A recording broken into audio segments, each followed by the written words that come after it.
Hello, I'm Richard Seltzer. I'd like to share with you a story that I wrote a couple days ago and that should have been written 50 years ago by a feminist. Rite of passage, that's R-I-G-H-T. Another rite of passage, R-I-T-E. Same old, same old. Simone wondered how she had ever gotten herself into this.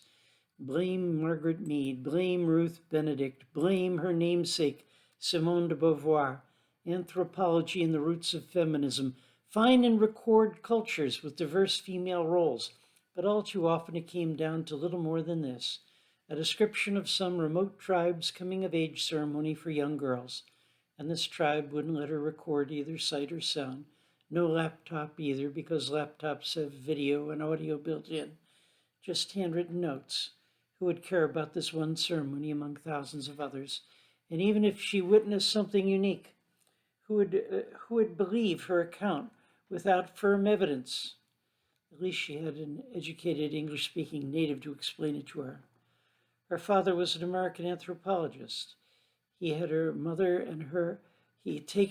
and her to New York and sent her to college, after which she had married and had children. Then years later, for reasons unknown, she had returned to the village where she had been born.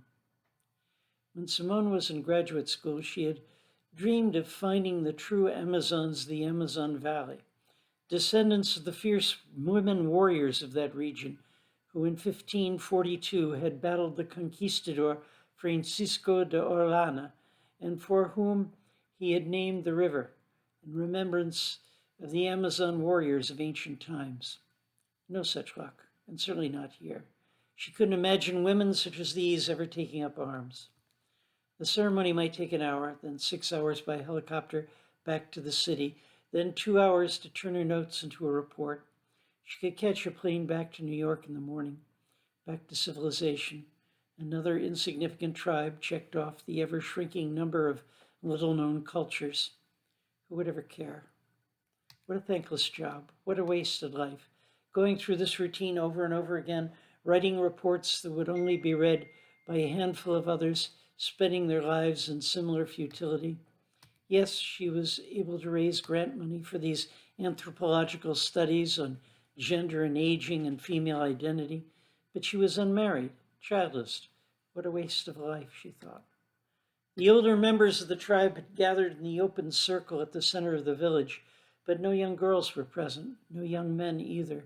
That might be worthy of note if there were a logical reason for it. She asked her informant, "Where's the young girl?" "What young girl?" "The one to be initiated, the one who is now becoming a childbearing woman, the one who is celebrating her coming of age." "Why would we celebrate the start of the years of servitude? This is a ceremony of a very different kind, honoring women's rights, the right to life, the right to live her own life, free of the burdens of childhood and child rearing and husband rearing. We are celebrating the many years of pleasure and selfhood ahead of a woman who no longer must bear children." This is a joke, right? This is your way of mocking modern civilization? You live your way, we live ours. Far be it from me to judge. We deem that when a woman has completed her years of duty to children and husband, when she is no longer obliged by nature to bear children, her real life begins. The tribe supplies her with food, lodging, and what you call wealth as a reward for her long years of family labor. She can do what she pleases. She can live with or bed with whomever she wishes, whenever she wishes. If she wants, she can guide the tribe as a member of the council, or she can explore her talents and her sources of pleasure as artist, as dancer, as sexual performer, or doing whatever brings her joy. There's no limit to what she might do now that she has blossomed as her true self. These are her years of choice. Choice? In my world, choice means abortion. That's choosing whether to bear a child or not. Yes, I'm aware of the strange ways of what you call civilization. Here we mean real choice, the choice of how to live and with whom. You're about to witness a self-ceremony, a joyous occasion on which we celebrate the end of the childbearing years, the moment when a woman becomes her true self. Her marriage ends. Her responsibilities to her children end. She chooses her own path forward as an honored and privileged member of or leader of our tribe. As Hannah Arendt might have said, had she known of our ways, the labor of a woman's life begins with childbirth and ends with menopause.